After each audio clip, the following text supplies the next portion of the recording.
ये मांस खाने वाले को और जो इसमें जो लोग लिप्त होते हैं कि जैसे कि मांस बेचने वाला और मांस खाने वाला और मांस ला के देने वाला, तीनों को बराबर सज़ा मिलती है, तीनों को बराबर पाप मिलता है, तीनों पाप के भागीदारी बन जाते हैं। प्रेरक, अनुमोदक, कर्ता, तीनों को समान प्रकार का पाप मिलता है और ये पाप का कोई प्रायश्चित नहीं होता है। किसी की जीव हत्या से हम कैसे अपना पोषण कर सकते हैं, क्योंकि जिनका हम जीव हत्या करते हैं वो निर्बल रहते हैं, लेकिन हम मानव के पास बल रहता है और हम उनके बलहीन का फ़ायदा उठाते हैं। तो ये एक प्रकार का बहुत बड़ा पाप है, ये अन्याय है और इसका अन्याय की भरपाई वहाँ यमलोक में ही होता है और बहुत बुरी तरीके से इसका कष्ट होता है। तो आप सभी जग जाइए, आप सभी मांस छोड़िए, मदिरा छोड़िए। इतने अच्छे अच्छे हमारे प्राकृतिक औषधि है, प्राकृतिक तत्व हैं, प्राकृतिक खान पान है, उनको आप ग्रहण कीजिए, उनको आप सेवन। क्या है, आप बुद्धि भ्रष्ट वाली आप चीज़ सेवन कर रहे हैं, शराब सेवन कर रहे हैं,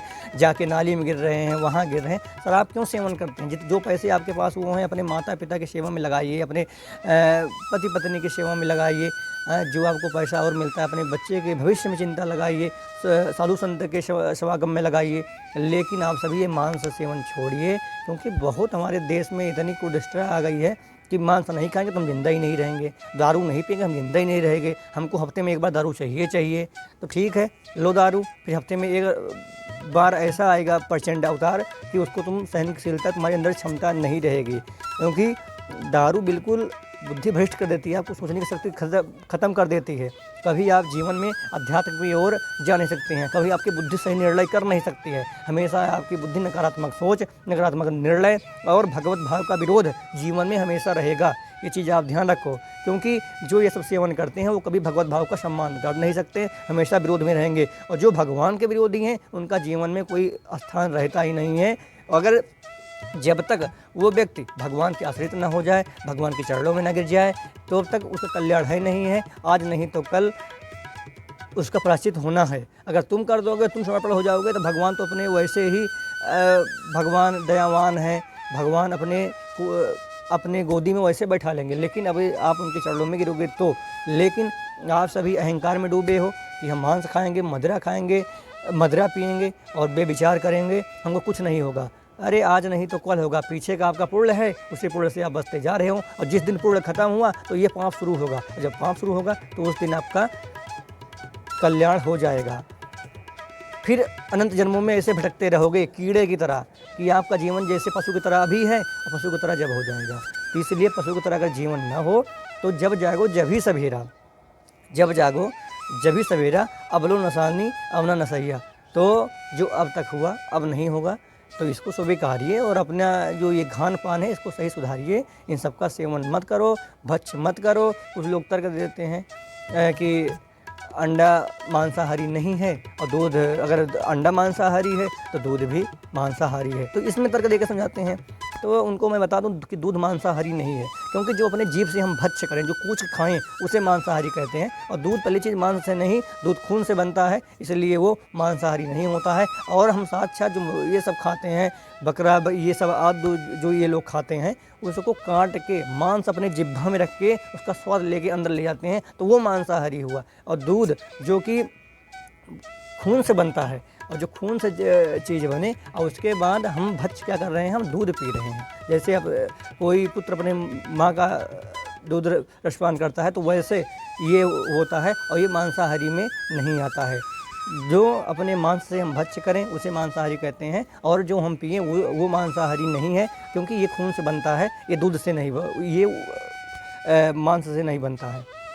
तो ये चीज़ आप गलतफहमी हटा दीजिए। जो लोग चिल्ला कहते हैं कि दूध भी मांसाहारी है, मांसाहारी नहीं है, लेकिन अंडा मांसाहारी है। अभी उसी अंडा को अगर अभी आप किसी जो मुर्गियाँ आदि होती हैं, अभी वही अगर उनके ऊपर बैठ जाए, उनके ऊपर कुछ दिन उनका सेवन और पालन कर दें, तो उसमें एक बच्चा उत्पन्न हो जाएगा। क्योंकि अभी इतनी बड़ी फैक्ट्रियाँ हैं, इतने लाखों उत्पादन रोज़ हो रहे हैं, केमिकल में इतना प्रभाव नहीं आ रहा कि जीव प्रकट कर देगा। जीव समर्थ करने के प्रकट कोई इतनी साइंटिस्ट के पास नहीं है, जीव प्रकट कर देगा।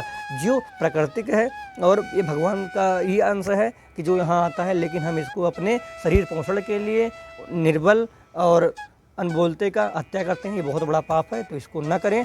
और जब रास्ते पे जब जागो जब भी सवेरे, जब भी सही रास्ते पे आ जाएं, आपका कल्याण हो जाएगा। तो इसलिए अब हमारा तो सलाह यही है, नियमित रूप से आप सत्संग सुने और महाराज जी का भी सत्संग सुने नियमित रूप से, और इनका दर्शन करें, और जाके जो मन में आपके शंका हो, जो आपके विचार हो, एकांतिक वार्तालाप महाराज जी करते हैं, वहाँ पे अपना शंका दूर करिए और भगवान के शरण में आइए। एक आपके अंदर दिव्य तेज आएगा, दिव्य प्रकाश आएगा, और गलत विचारों को त्यागिए।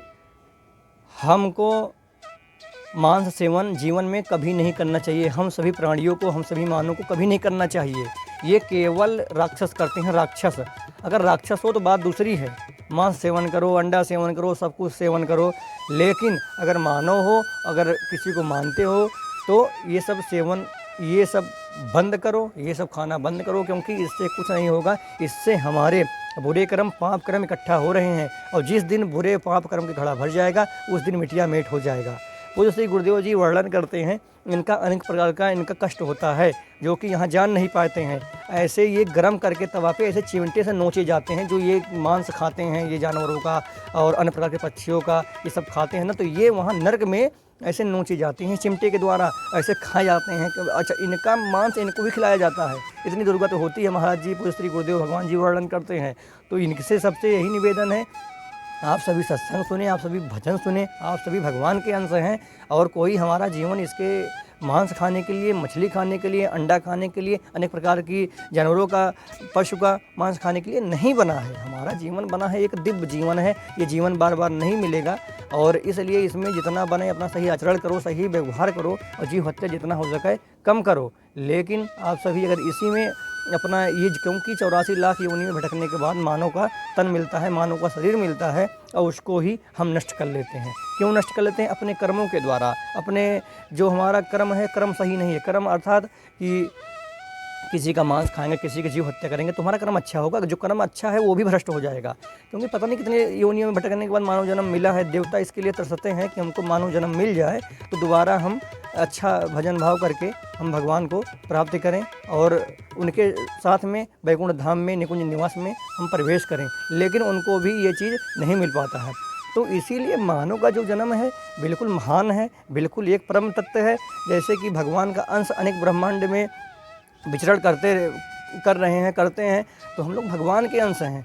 अच्छा, कुछ लोग भगवान को न मानने वाले हैं, तो चलो कोई दिक्कत नहीं, भगवान को मत मानो, भगवान जहाँ हैं वहीं हैं। लेकिन तुम्हारा मिटिया मेट जरूर हो जाएगा अगर तुम अच्छी आचरण नहीं करोगे। भगवान को मत मानो, भगवान नहीं कहेंगे हमको मानो, या कोई मंदिर में देवी देवता हैं वो नहीं कहे, तुमसे कहेंगे कि हमको मानो। आप अपने ही स्वार्थ हित में आप मंदिर में जाते हैं, आप अनेक प्रकार के संतों के पास जाते हैं। संत नहीं कहते हैं आप हमारे पास आओ, आप जाके अपने स्वार्थ के हित में उनके पास जाते हो। नहीं, कुछ लोग की बाणियाँ होती विरोधात्मक, कि वो कहते हैं कि पंडित ये पंडित, अरे ब्राह्मणों का विरोध करने वाले, पहले ये चीज़ तो सोचो, ब्राह्मण आपके पास नहीं आते हैं, ब्राह्मण के पास खुद जाते हो, ब्राह्मण तुम्हारे पास कभी नहीं आएंगे। तो कहने का अर्थ यह है कि हमें किसी प्रकार का मांस सेवन नहीं करना चाहिए। अनेक प्रकार की हैं साग सब्जी हैं, जो सात्विक हमारा भोजन है वो आप करिए, बुद्धि सही करिए, बुद्धि पवित्र करिए। यही चीज़ आप खाएंगे, जो आपके बालक उत्पत्ति होगी उसको भी यही चीज़ आप देंगे। तो ऐसा चीज़ न करें कि जिससे उनके जानवरों को कष्ट हो, क्योंकि ये मांग चलो आज नहीं तो कल हमको दुख होगा, और ज़रूर मिलेगा दुख। जैसे कि कोई कार जा रही है और एक्सीडेंट हुआ, अब वो रोड पे पचनी हो गया, बिल्कुल, अब उसकी डेड बॉडी रोड पे ऐसी हो गई, ट्रक चढ़ गया उसके ऊपर, बॉडी के ऊपर, कि चिमटे से एक खुरपा गांव में कहते हैं, एक फावड़ा टाइप में, उससे डेड बॉडी को बिल्कुल छुड़ाना पड़ रहा है, बिल्कुल रोड में चिपक गया। तो ये वही हैं जो मांस खाते थे, जो अनेक प्रकार का जीवों का हत्या करके मांस खाते थे, और कैसके लिए बहुत मुझे मज़ा आया, बहुत मुझे आनंद आया, बहुत मुझे अच्छा लगा। तो अच्छा लगा ना, तो लो चटनी हो जाओ, ये भी अच्छा है, चटनी बन गए हो, कोई उठाने वाला तुम्हें नहीं है, उठ रहे हो बिल्कुल चिमटे की तरह। तो ऐसे कर्म न करें कि जिससे हमारी दुर्गति हो, जिससे हमें दुर्गति के लक्षण मिले। अच्छे कर्म करते रहें, अच्छे आचरण करें, गुरु की सेवा करें, सत्संग सुने, भजन सुने, किसी को मत मानो, अपने माता पिता के पैर छुओ, बुद्धि आपकी निर्मल वैसे ही हो जाएगी। क्योंकि माता पिता में साक्षात भगवान है, भगवान में का वास है। माता पिता का चरणों में दंडवत प्रणाम करो, बुद्धि वैसे निर्मल हो जाएगी। भाई मानने वाले जो भगवान को, ईश्वर को जो मानते हैं, और जो नहीं मानते हैं भैया, तो उनकी लीला अपरंपार है, उनको वही जाने। अच्छा, कहीं अभी देखा जाए तो कहीं न कहीं किसी भी तरीके से बिना उनके संबंध के कोई यहाँ संबंध किसी का जुड़ा नहीं है। लेकिन तर्कांगी कैसे देते हैं, तर्क ऐसे करते हैं, भाई तर्क करो, तर्क करने से कुछ नहीं होता है, लेकिन जिस दिन उनका तर्क चलेगा ना, तुम्हारा तर्क नहीं चलेगा, तो फिर वही है ना, मिटिया मेट होनी है। तो इसीलिए सही आचरण करो, पाप मत करो, सही कर्म करो, सब कुछ करो और शुद्ध शाकाहारी बनो। क्या खा पी कर हुए खराब, अंडा मछली मांस शराब, और क्या खाने में है भलाई, हरी सब्जी दूध मलाई। तो ये चीज़ का सेवन करो और हमेशा सही मार्ग पे चलो। हमारा तो यही कहना है, हमारा तो यही संदेश है, पूज्य श्री गुरुदेव जी की यही वाणी है। और बाकी आप सभी की इच्छा, करोगे तो अच्छा, ना करोगे तो अच्छा। कोई किसी का कर्म किसी के साथ नहीं जाता, जैसे करोगे वैसे भरोगे। सुख दुखे क्षमा कृत्वा लाभे लाभो जया जयो। हमें सुख दुख में हमेशा समान भाव रखना चाहिए, और हमें दुख आ जाए सुख आ जाए, बिल्कुल हमें समान परिस्थिति में रहना चाहिए, और हमें किसी का हित नहीं करना चाहिए। अच्छे कर्म करते रहो। ठीक है दोस्तों, आपको पुनः मिलते हैं एक नई वीडियो के साथ। चैनल पे अगर आप नए हो तो चैनल को सब्सक्राइब कर लीजिए और चैनल का सपोर्ट करिए। आपके बीच पुनः उपस्थित होंगे एक नया आध्यात्मिक वीडियो लेकर, और पुनः पूज्य श्री महाराज जी के चरणों का ध्यान करते हैं, ओम दंडवत प्रणाम करते हुए राधा रानी की जय। श्री राधा वल्लभ हरिवंश। जय श्री राधे।